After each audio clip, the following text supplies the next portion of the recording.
booths one day, and I'll never forget it. I'm cleaning one, and a white Ferrari was coming through. It almost hit me, and I jumped out the way, and I look in the car. It's Missy Elliott. Oh, shit. And I was like, my God. And I just went, oh, shit, Missy. She didn't hear me. Yeah. She didn't see me. She just smoked off in that, and I was like, yeah, I want that. Yeah. Hit the subscribe button. All right, let's do it. It's Derek Gaines on KFC Radio. Thanks for coming through, bro. What's happening? Thanks for having me. So, man, talk to me about Pete Davidson, dude. You're boys with him, right? I am. It's got to be a crazy time for him, right? Is this what this is about? No, I'm fucking with you, man. Jordan just came in here and told me that. Because I'm like, these motherfuckers did this last time. No, bro, I had no idea. It was just funny because our booker, Jordan, just came in and said that you were like the last time I was in here.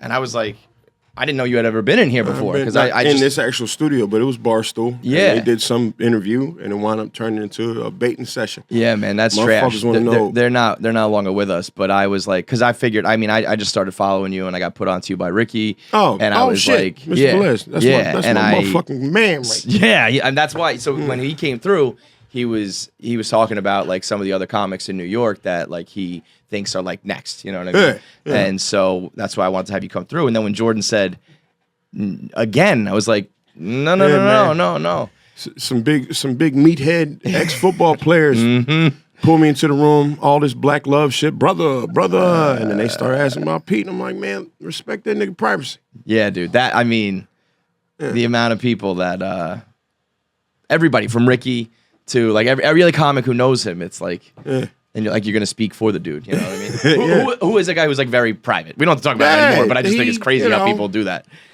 Boy, he gearing up to go to space. Let that motherfucker run. Yo, that is some shit, he going to man. space. I ain't got time. You should probably call that nigga because he doing his plate is bigger than my plate. I tell jokes and shit, but that motherfucker's about to go to space. And I saw that headline. I thought it was a joke. I thought it was like an Onion article or something. No. That is some next level. Like you think you're famous, you think you're in the headlines, you think you have some opportunities, do some cool shit. I'm going to fucking outer space, dude. Yeah.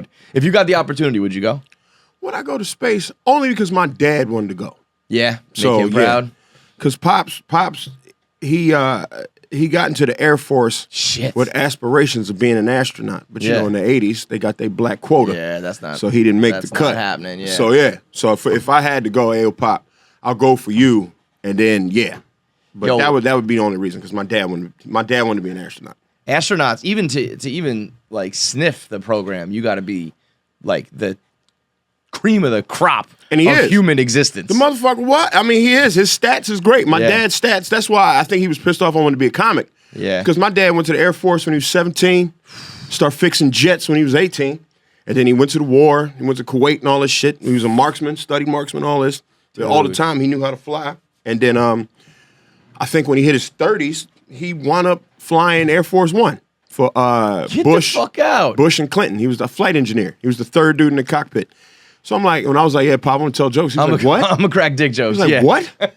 I'm a genius. You know, I had to, you know what me and your mother had to do in order you to enjoy, you know. Yeah. That's fucking crazy. That I mean, when I spoke to once on the radio, the last dude to walk on the moon, and I was like, it's just that shit. I love that kind of shit. So that blows my fucking mind. But yeah, the amount of smarts it takes, and like to be an astronaut, you got to be like a fucking Navy SEAL mixed with a fucking like Olympian mixed with a genius mixed with it is crazy. You gotta do a lot. So you would. I feel like going to space is something I feel like I would try to be cool about, but I think I would be shitting my fucking pants. Who wouldn't? I don't even like flying.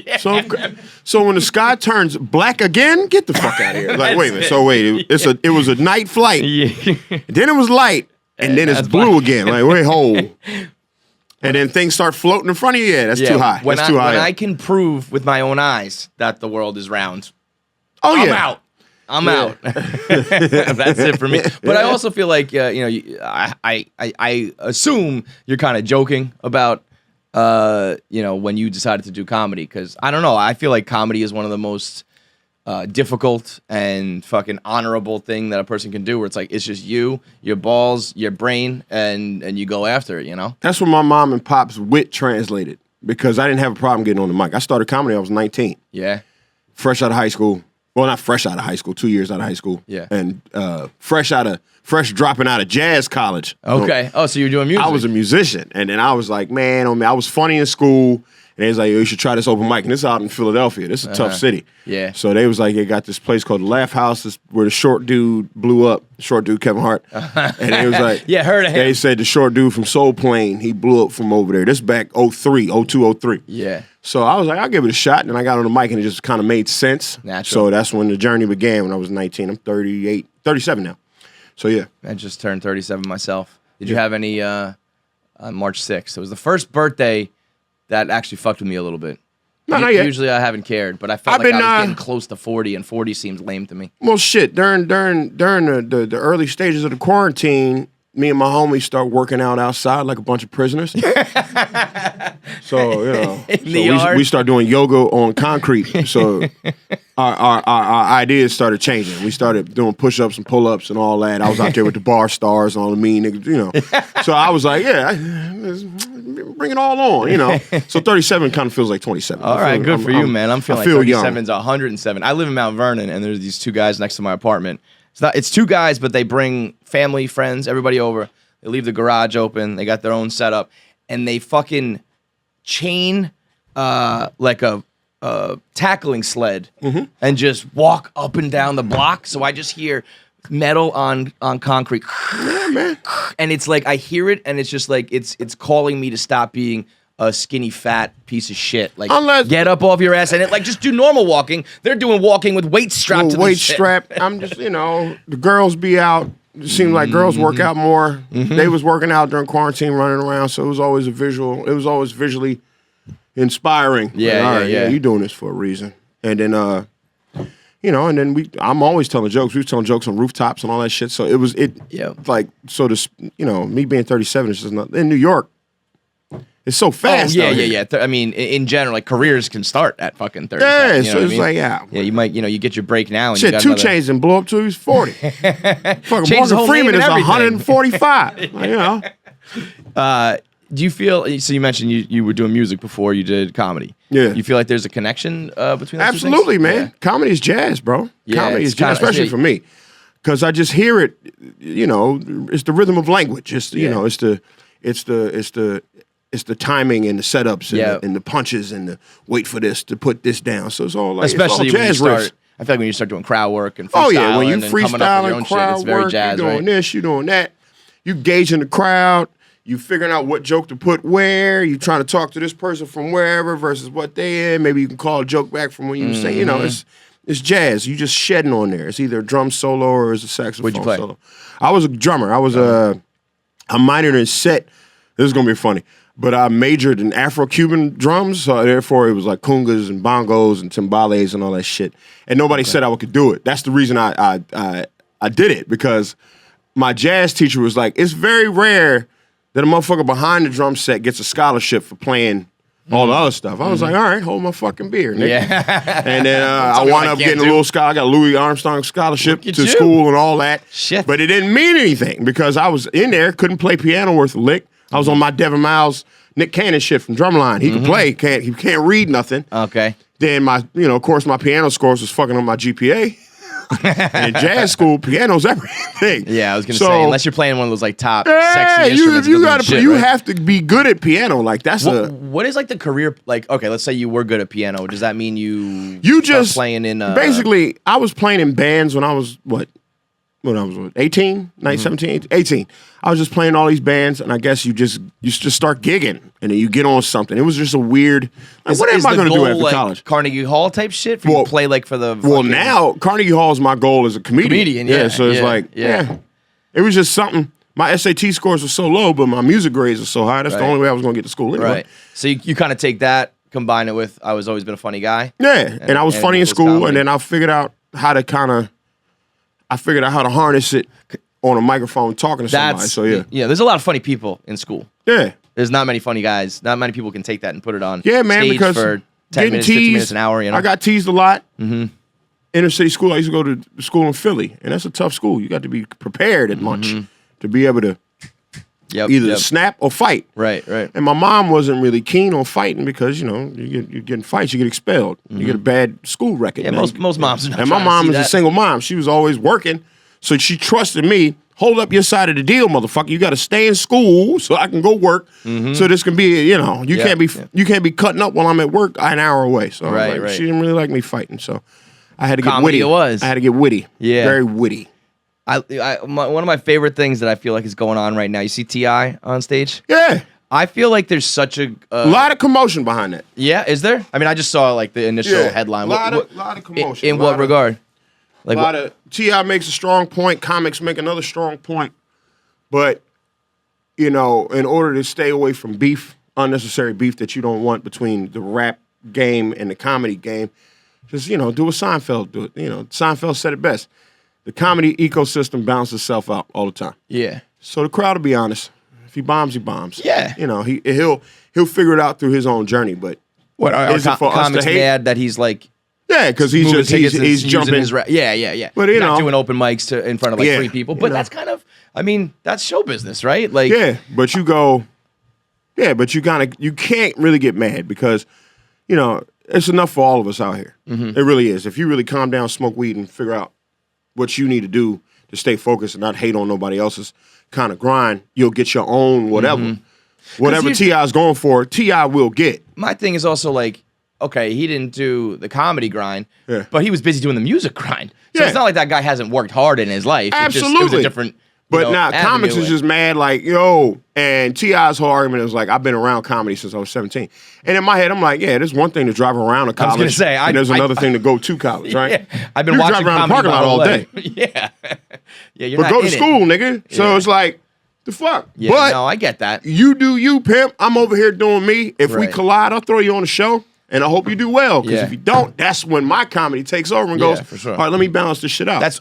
You might get a opportunity. You might get a few chances because you have an audience, whatever. Yeah. But if you're not funny, it's not working. That'll be over real quick. Goes, all right, get him out of here. Yeah. Move on. That's why I was saying at the beginning, I think it's one of the most difficult and like honorable professions because there's probably some nepotism and shit where people get on, but like you got to have those laughs.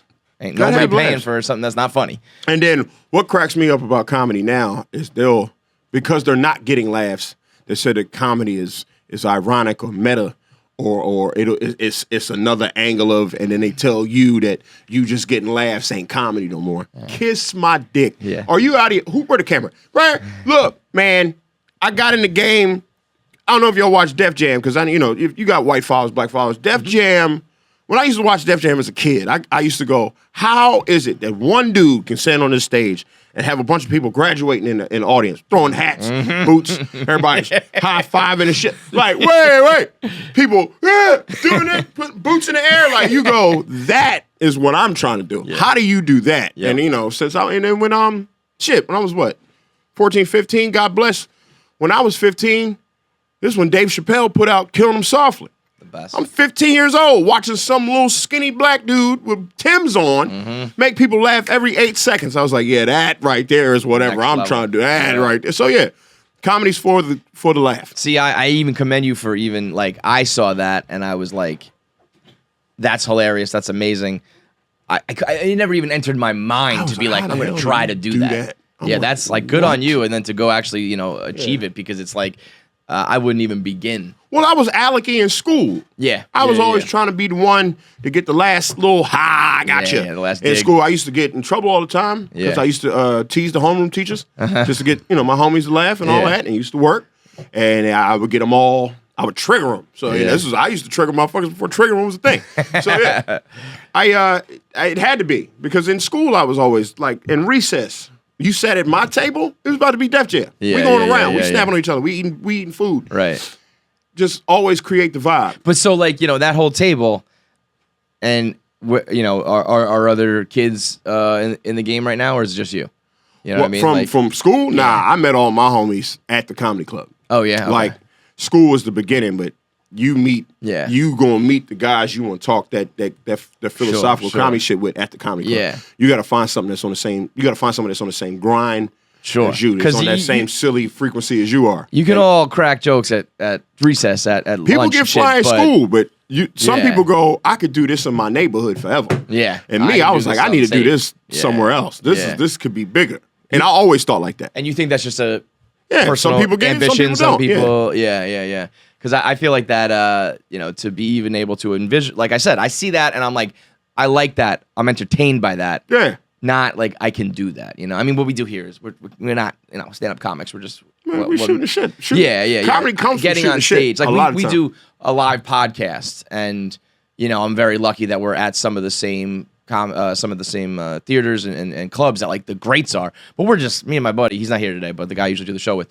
We're just talking, Mm-hmm. So I'm always hesitant to even like. I am not a comic. I don't do stand-up comedy because I think there is such a difference in what you guys do. I think you're crazy. I think you're all crazy. Oh well, yeah, it's a bug. It's I mean it's like an addiction, right? Junkiness to it. Yeah. To want to get up in front of strangers and try to do some yuck you wrote in your diary. Yeah. And, And it's the grind that is crazy to me. Like, because I think there's a lot of people who want it because, like you said, you see it and it's like being a rock star, right? Yeah, absolutely. But if it was me and I was going for it, after I bombed for the 10,000th time in a row, I'd be like, I'm done here, man. Oh, yeah. I'm out. I used to bomb and have to go be a janitor in the morning. Because I used to have a day job to support this. And I used to clean up cops. I used to work on the Garden State Parkway and New Jersey Turnpike as a janitor. So I used to clean up toll booths and little toll plazas and shit. So imagine you bombing and then got to go to work in the morning and clean up cop shit with a bomb on the top of your head. So the only way to make that better is you have to do good at night. Yeah. You got to kill somewhere if you got to go clean up shit the next day. Yeah. Dude, that might be the most you deserve it story I've heard. I was a janitor. That is. I used to be a but you know what? That's one thing. That's one thing. Being a janitor is fine. On the Turnpike and the Garden State, good Lord. Here was the epiphany. This is when I wanted to quit. Like I always wanted to quit, but I was like, all right, the quit's coming in the next couple months. True story. I'm cleaning the Garden State Parkway. Wait, what age are we? How old are we at this point? I had to be 24. Okay, so 5, 6, whatever years in the game. Because I already had left Philly. Okay. Because I did 5 years in Philly, and then everybody was like, yo, you good. You probably go to New York. Okay. Get nice. So I was like, how am I going to support this New York dream and this New York rent? Well, shit, I'm going to have to work on the that's the only job. Because, my like I said, I didn't get a degree. I dropped out. Yeah. So I was like, all right. So this is all on me. So I got a union job paying me good money. It was $21.75 an hour, but it was still that's not a turn your nose up out. Yeah. Right? But I'm cleaning the toll booths one day. And I'll never forget it. I'm cleaning one, and a white Ferrari was coming through. It almost hit me. And I jumped out the way. And I look in the car. It's Missy Elliott. Oh, shit. And I was like, my God. And I just went, oh, shit, Missy. She didn't hear me. She didn't see me. She just smoked off in that. And I was like, yeah, I want that. Yeah. I was like, we need to switch those spots. Like, this right here is. I almost got hit by the queen of hip hop. Man. This is now. I'd rather see her and tell her. You should have leaned into that one. Maybe catch some dollars real quick. But in my head, that's funny. Yeah. I should have did it. But in my head, I was like, what if I could just meet her at a party and be like, yo, I was cleaning the booth one day. Yeah. And but now, I'm doing comedy and all that shit. So so I was like, it's time for me to quit. And dude, so you quit so you didn't have the safety net anymore? Yeah, my mom was like, what you gonna do? You already graduated to New York, though, so you're so doing I'm all right. in New York. I'm trying to figure it out. I got a little apartment, and it's not a happy ending because I moved back to my mom's house 4 fucking times from New York, going back and forth. But I never stopped coming to New York. So when I lost the apartment, I still had my job as a janitor. So what I would do is I go all the way home, 2 hours, Lindenwold, throw 4 days worth of clothes in the trunk, drive up to the job, work at the job, drive up to Jersey City, work out, right? Take a shower at the gym. Change. Take a shower at the gym, park the car next to the PATH station. Go to PATH, go on to New York. Hang out with the homies, get on stage till 4 a.m. It was just pretty much every night. 4 or 5 a.m., come back, get in the car, drive to the turnpike, sleep in the car. Clock in, right? Let everybody know I was there, go in the slop closet, sleep the whole day, clock out, do the whole thing over again. Jeez. So I was only a janitor. I was preparing for the night during the day job. How long did that go on? That went on from I want to say 24 to 28. Damn, that's a long time. That's a grind of a schedule, dude. And then I quit being a janitor at 28 and then started working. and I was going back home, but I was staying in New York, still didn't have a spot, and it's the only thing I'll say. When I turned 29, the only dude that offered me to come up and sleep on his couch was Pete fucking Davidson. Really? Yeah. Pete was like, you just sleep on my couch and then you can do your stuff out here. And that's basically how that friendship started. Right. But that's basically how it all worked out. And then from that couch on, I stayed up. Everything's good. Yeah. Man, that's crazy. Yeah. And I was like, well, ain't that And then it all started working out slowly after that. When I turned 30, I got my first TV show on MTV called Broke Ass Game Show. This whole thing. And then then I started buying my own apartment, got my own little spot in Brooklyn, and but it did take smelling shit and sleeping in the car and doing all this because I just wanted that junkie shit. I was trying to get to the stage every night. I was looking at the skyline like it's got to be better than sweeping and mopping. So yeah, wild, man. Do you think not having the janitor job was like do you think you made it because you quit the janitor job or because like I feel like stepped out because I hear sometimes about people saying you can't have a safety net. And you gotta understand a union job is golden handcuffs. These motherfuckers is like, what do you mean you're gonna quit to do comedy? You got to pay, you got benefits, you got a pension. You got hey, they was hitting me with them. When you turn 55, you can get $100,000. I'm like, that's it? Yeah. I'm like, I'm like, okay, maybe you got a pension, but you're 55, you're 65. Yeah, you're old as shit, man. I'm trying to enjoy the next 30 years of my life. Yeah. Motherfuckers be like, pick up a trade. Don't you want to salt the highways when it snows with us? I'm like, no. That what are you talking great. about? Yeah. Are you nuts? I'm trying to get fly. I'm trying to put on perfumes, get on stage, and be the god. Listen, there's nothing wrong with those jobs. Absolutely not. You built lives. But in my head, I just went, and it was one funny one. It was a guy named Ice. Ice used to press me. He was the one that teased me the most because I had a dream. Mm-hmm. He was like, oh, this nigga. Were you pussy? What? No. He was like, oh, you do comedy? I do comedy too. Mm-hmm. Right? So, chasing your dreams, crazy. This is what fucked me up about this whole thing. He used to go, yeah, man, my wife wanted to be an actress. Okay. But, she stayed back to have kids and live a life with me. I'm like, so I'm looking at him like, nigga, you held her back. Yeah. You held her the fuck back. That's what you did. Because she wanted something, and now you see I'm chasing the same thing. So you telling me her dream to me. Mm-hmm. Like, okay, I see what you did to her, but y'all not going to do this to me. No. Y'all going to hold me here thinking I'm going to just be a janitor like y'all. Like, no, it's not going to happen. Right. So I'm going to go do this and watch what happens. I'm going to make it. I used to tell these guys this. Hey, get the fuck out. You ain't going to do that. And then, lo and behold, Last OG season 2, they sitting there going, ain't that motherfucker? Wait a second. Season 2, I'm on all 4 seasons. But by season 2, they was like, this son of a bitch really went out there and told us he was going to do it. The easiest thing in the world is to not have a dream or aspirations or try to shoot bigger because you can just stay doing your thing, But also, I don't blame a lot of people who don't because you got to have talent. You got to, you know what I mean? Like, I knew I had something. Yeah. I just knew I had something. And there's a lot of people who, like, try to make it, and it's like, no, you probably should just stay with that union job.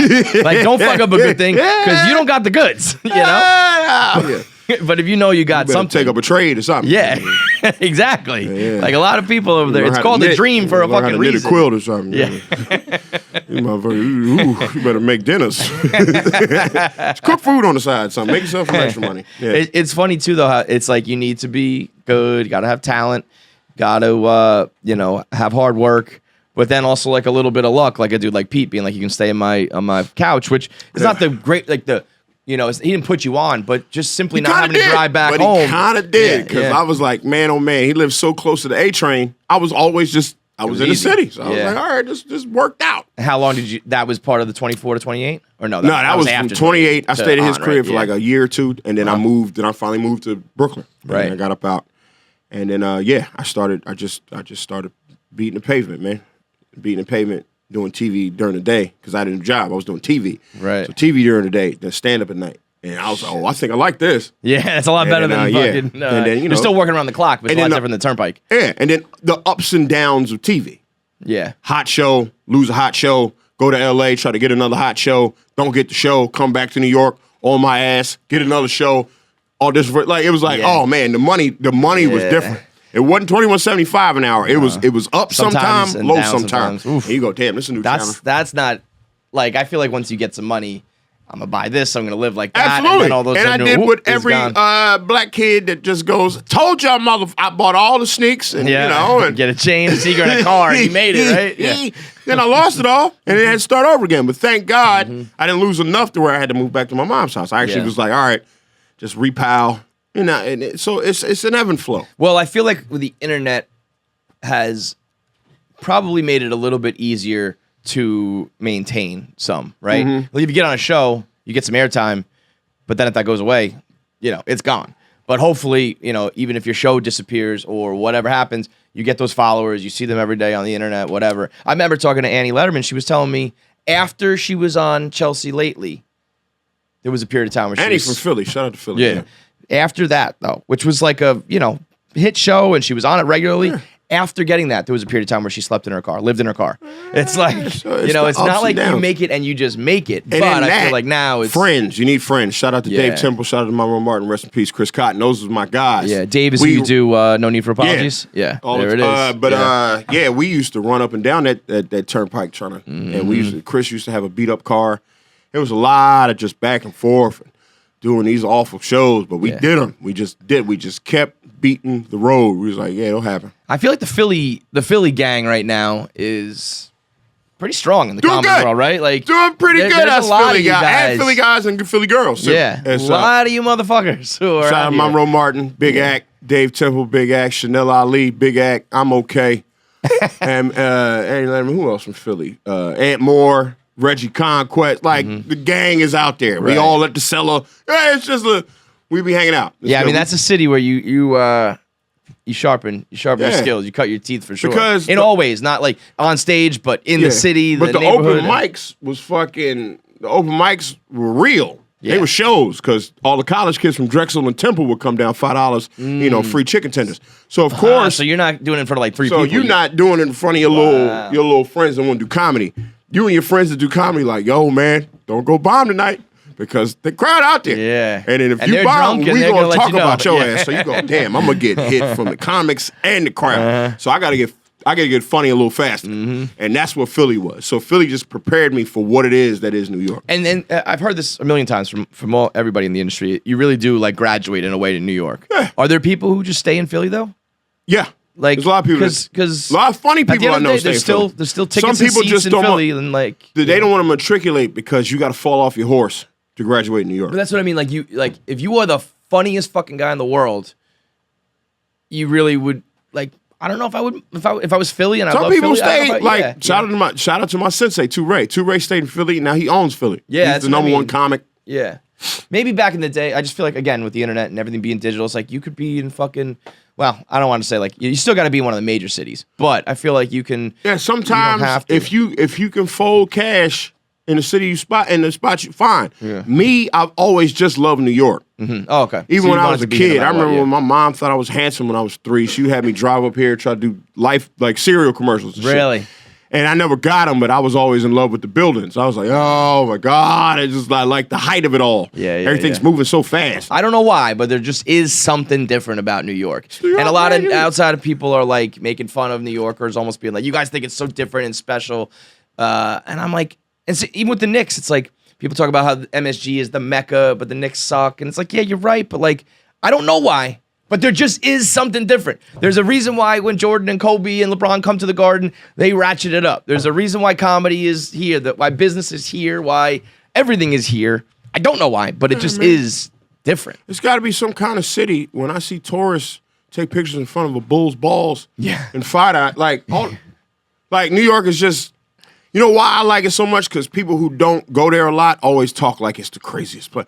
Oh, you would drive out there? Yeah. Every time I leave New York, I got to take a shower. I don't believe you go up there. So I'm like, oh, God. So when I go up there, I'm like, what are these motherfuckers afraid of? This is a nice, fun, fast place. I was born in the Bronx, moved to outside of Philly for a couple years in elementary school when I was real young. Okay. And I remember probably 4th grade and telling new classmates that I'm from the Bronx. Oh, and shit. Immediately the questions were like, are you in a gang? Did you do drive-bys? You know what I mean? I'm like, no, man, I don't know. I'm sitting here with you right now in fucking Valley Forge, man. Like, I remember comics used to tell me stories about the Cellar before I got there. Like my first 1, 2, 3 years of comedy, you got to go to the Cellar. It was like Narnia up there. Yeah, I was gonna say whispers like it's not even a real place. All the people, all the greats, Chris By. So you'd be like, so you hear the stories, and some people go, that's great. But I was like, I'm going to go see myself. Because these stories ain't helping me. Yeah. I got to go check this out. And in my head, I went, I'm going to go up there. And I went. And I went, and I'm glad I went. The first time I went to New York just to see what the scene was, I was like, oh, yeah, I got to get ready for this. Mm-hmm. There's a bigger world out there. The first night I came here, I was like, oh, yeah, there's a huge world out here. Yeah. This is where you're supposed to be able to talk your shit. I mean, you can start in your little secondary bench city, but you want to make it to New York. And I know that's true because LA motherfuckers is coming over here now trying to get that work that they can't get out in the desert. I was about to ask, is LA is you totally should see him. Oh, I got on stage 4 times tonight. We could never do that in LA. I don't believe there's so many rooms. And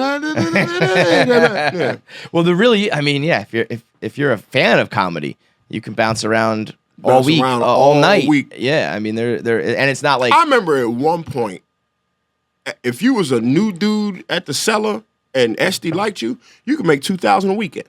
Really? As a new guy? Yeah. Oh, I always heard it was like SD had to, No, if SD fuck with you, and she passed you and you got on, then you just keep she going. Put you in this room, that room, this room, that room, this room, that room. Like she would have you run around do like 10 shows, and that's just Friday. And then do it again Saturday. But Sunday night, you got $2,000 in your pocket. Like, oh man, I've been straight cash. Yeah. You'd be like, oh, hustle. Go buy the sneakers. And then you'd be like, damn, this hustle's real out in New York. It's really, they be folding cash in New York. Right. Like, okay. When did you start the podcast?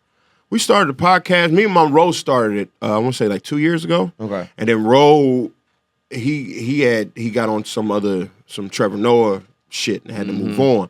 So Dave came in. Got it. And then me and Dave kind of just took it over and we started really trying to build up our followers and all that. Yeah. And started work. It's fun. We just came back from DC doing shows. It's fun watching the comic world get onto the internet and podcast world where it's like, I mean, you can sell out this room, but you could also do a video over here that pops off to like 500,000 people. And you'd be like, how's it? And it almost makes you go, this internet shit stinks, man. Because I've been telling jokes for years, and this little goofy little rant that we was doing. I know, man. So I know. It's like, so I started at Barstool fucking 2009, so we're doing like 15 years ago. I went the other direction. We're trying to get on stage a little bit now, but always doing the internet. And like we've been trying to harness the power of this internet for all this time now, and seeing people what it is now, right? Yeah, I mean, no, I did this. I've done this show from my mom's apartment, from my brother's basement, from my baby's nursery. Knees weak, arms is heavy. Spaghetti on a shirt. Yeah, I mean, we did it everywhere. You lose yourself. You only get one shot. I love when white people tell me they drive because I mean, like, that's the mom's spaghetti on the sweater. Yeah, it's like my grind was like I still always had a house and a basement and a nice place with equipment to fucking do this shit. It's a little bit different of a grind, but yeah, watching the light bulb go off for people to be like, oh, I can sell tickets through this fucking thing over here, man. Yeah. You get big on any of these platforms, and it's so you do comedy, you do stand-up comedy, but you also do live podcasts, or no? Me and Dave, we do our podcast every Monday, right? And we do live podcasts at Brooklyn Comedy Club sometime. Right. Like if there's a theme, like the last one we just did, we tried to do live, but we did it in studios called Thoughts Given. And it was the celebration of hoes and sex workers and all that. And we had Red Lobster cheddar biscuits. We was giving them out. And we had some ladies come on and talk about what it is to do sex work. And that was like a live show. Sure. Or we'll have like, or we'll just have a live joint just to see what personalities will come up. And me and Dave talk, and then they throw in a little. It's just, when you do comedy so long, any podcast is going to turn into a comedy podcast if all we did was talk jokes for the last 18 years. Right. So, yeah. Right. I mean, live podcasting is good. It was Rose's idea. It wasn't mine. Right. We should do a podcast. I was like, what? I was asleep. I was like, man, I'm smoking weed, playing video games. I don't feel like doing this shit. And then I guess I caught a bug. I kind of because I've always done radio, but this kind of. It's different. I'm like, all right. Different vibe. All right, this is kind of. You know, Dave, he has a big Howard Stern background. He used to listen to Howard Stern a lot when he was a kid. He's coming from that radio. So he kind of like this Stern angle of it all, having the ridiculous guests and the midgets and not the midgets, little people. Little people. Little people. You know, it's I always think little people sounds more offensive than midgets to me. We Right? got a guy here, Zah, he's like, call me a midget. I'm a midget, man. Like little people he's also not so little. He's like 5'4", $165. You could he's the fuck me tallest up. of the little people. He's definitely and he's fucking thick, dude. He's gonna. But I'm like, yeah, you're not little, dude. You can fucking beat me up. So I'm not talking little. Just but, a good center of gravity. Yes, you're not taking him out, man. He's dense. He's like a bowling ball. He's like a pillow. Yeah. Like a little, like a strong step ladder. Yeah, that's right. yeah. You're not falling off that thing. You're not falling off that step ladder. And you were in King of Staten Island? I was. Yeah. If y'all don't remember, if y'all watched, I was the guy with the green Hulk hands. Okay. We fought for the tips in the restaurant. Yeah. And I did the little dance there and all that shit. That was cool. How that whole cast was like It was gang. and put it on. Yeah, it was gang. That's gotta be a great time on the set. I feel like we talked to Ricky. We talked to maybe Carly Aquilino. I feel like a couple people who were on the set of the show, and it was like all the movie. family. Yeah, I mean that's good time. We had a good time on it. I wonder if that feels different to me. Like I feel like this generation of comics and entertainers and movies and shit really put friends on and bring them in if you can. Honestly, why not? Because that's who you know. And you could tell in the movie. I don't know if it was scripted, unscripted, if like the cameras roll or whatever. But the sessions where they're in the basement, smoking, drinking, clowning, I was like, that looks like a bunch of friends who are just. Well, Judd having a stand-up background, he kind of let us fly. Yeah, stand. He was all right, just fuck Go around, ahead, make a few, do it. See what the scene happens. See Yeah. what happens in the scene. We'll make cuts. Like that fight scene we did that 13 times. Really? I was sweating my ass off by the end. I was gonna say that's because it was like, a lot of exertion. You're But doing he your kept own running stunts back, at that point. Run it back. Yeah. Run it back. We'll figure out. Run it back. And each one was pretty funny. But man, oh man. Yeah. Dude, what a gig Ricky's got going, huh? Like new right hand man, Judd Apatow is not bad. People progress. Yeah. You ain't supposed to be normal your whole life, especially if you're doing something this abnormal. So of course I'm happy for everybody that got these crazy ass jobs. I'll be like, that's what they deserve it. That's Funniest what happens. fucking people in the world right from now. Sitting there writing in the book, you go from that to that. So I go, that's why I go stand up is great because you be like, get the fuck out, you got that from that. Open up doors like. I keep going back to the internet, but man, once you have a following that likes you because of comedy, they will buy your merch. Yep. They will buy your food. They will go to your whatever. You know, I mean, once you get them to like you and they trust you, they'll fucking. One of my favorite rappers said, I never sold $1 million worth of weed. I never sold $1 million worth of crack. But I've sold $1 million worth of t-shirts. Yeah. Yo, t-shirts.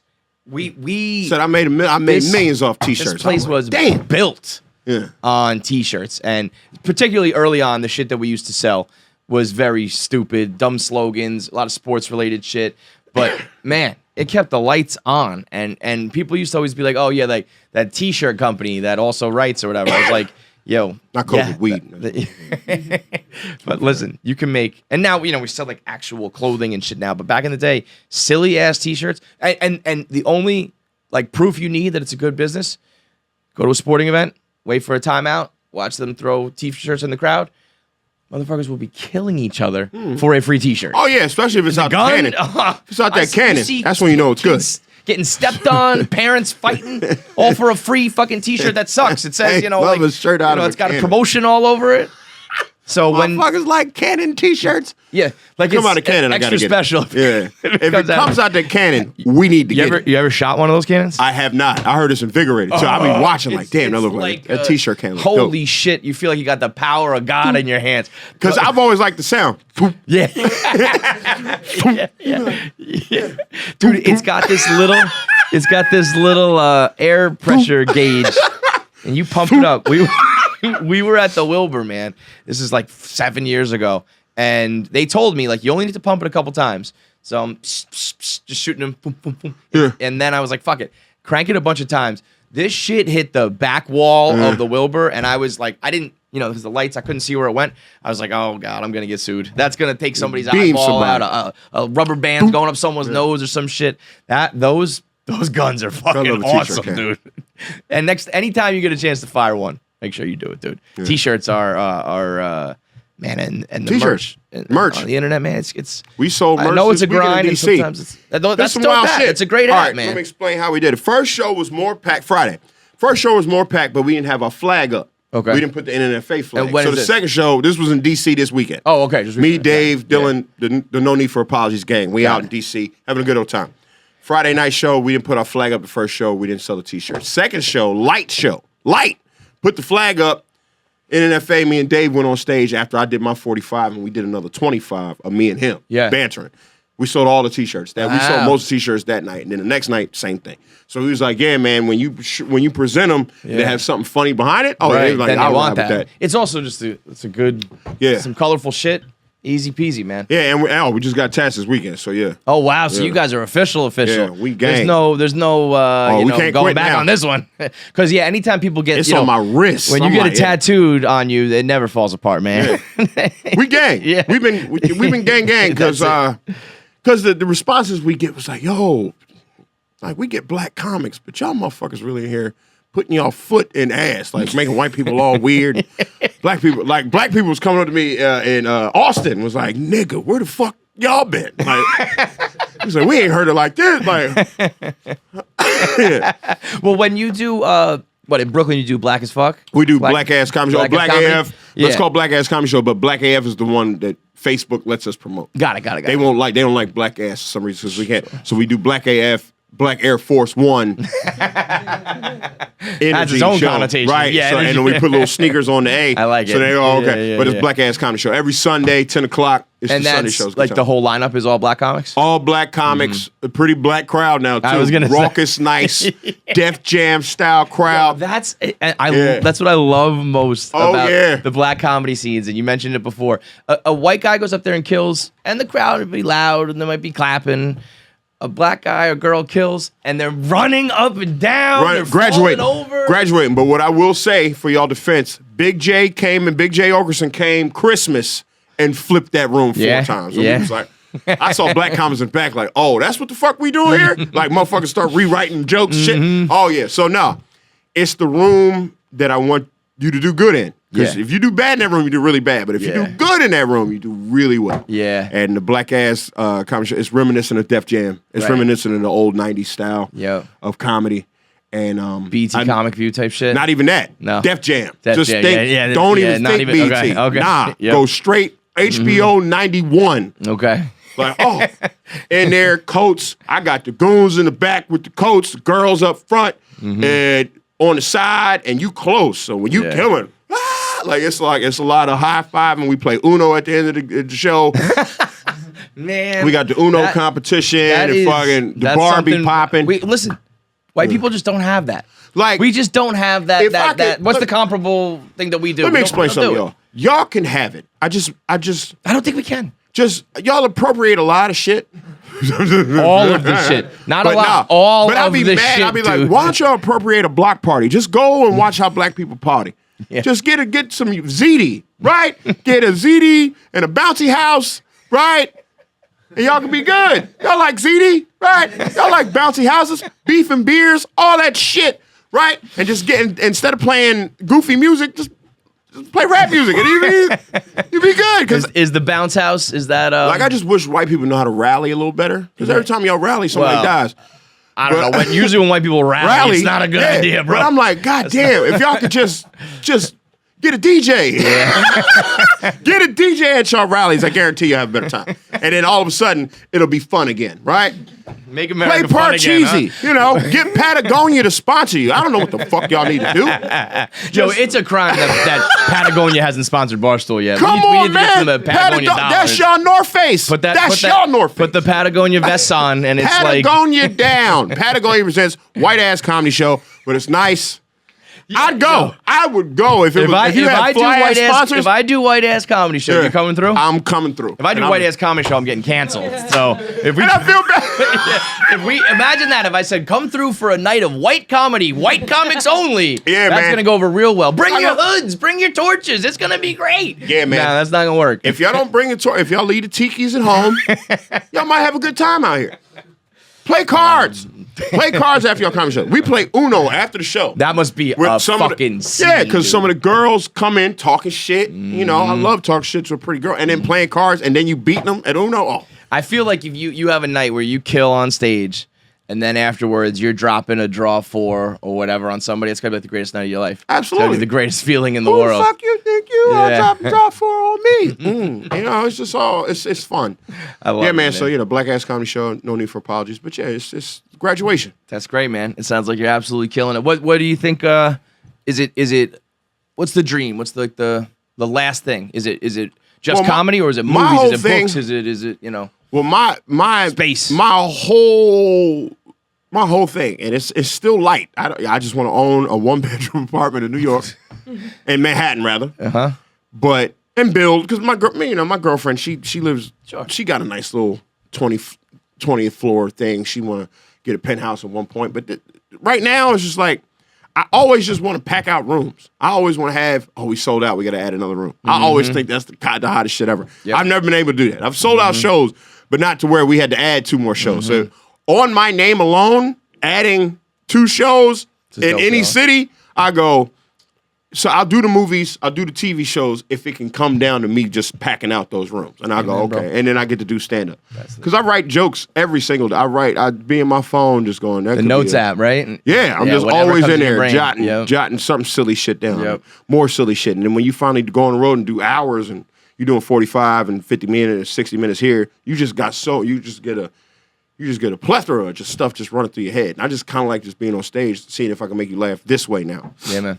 So the end goal is just me selling out rooms and having a good time in theaters or low ceiling comedy clubs. And you know me, and the reason you out because you know me from that movie that you enjoy, you know me from that TV show you enjoy, and we get to y'all get to drink and I get to tell jokes and I get to smoke in the green room after with all my cohorts, bro, and all my philosophical comedy fly ass niggas. It doesn't take much, man. Yeah. You know, it's a simple goal not a simple goal to achieve. It's a simple idea, right? Simple idea. The happiness.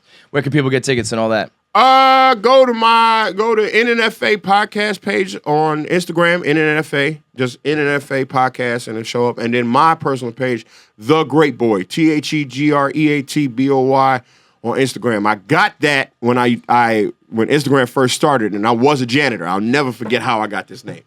So I'm sweeping up, cleaning some urinal. I'm cleaning some urinal, thinking about a show I did the night before. I killed that show. But now I'm looking at my mirror. I'm looking in this mirror with a janitor outfit on, and gloves and a mop. And I'm like, oh, my God, I don't want to get depressed. This shit stinks. You great, boy. Remember that shit? You great. I used to have, it was a self-affirmation. You great. Just don't let this get you down. Because I'm by myself. And I'm like, I'm really here cleaning cop toilets. And I burned Brooklyn down last night. Just mad. I was like, you great, son. You great, boy. Great. You great. That IG will always remind you. And then when they was like, yo, this new boy. app on Instagram, it's called Instagram. You on it? And I was like, you need a name. What's your name? Or mine is such as a.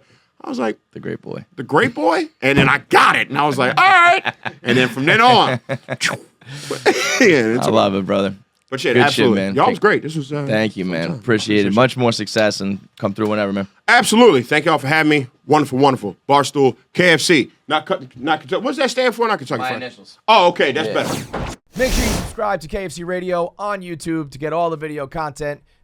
Subscribe, comment, like, and make sure you turn on the bell notifications so you know whenever new video content drops. I want to say something, but the video has to be faster. That's it.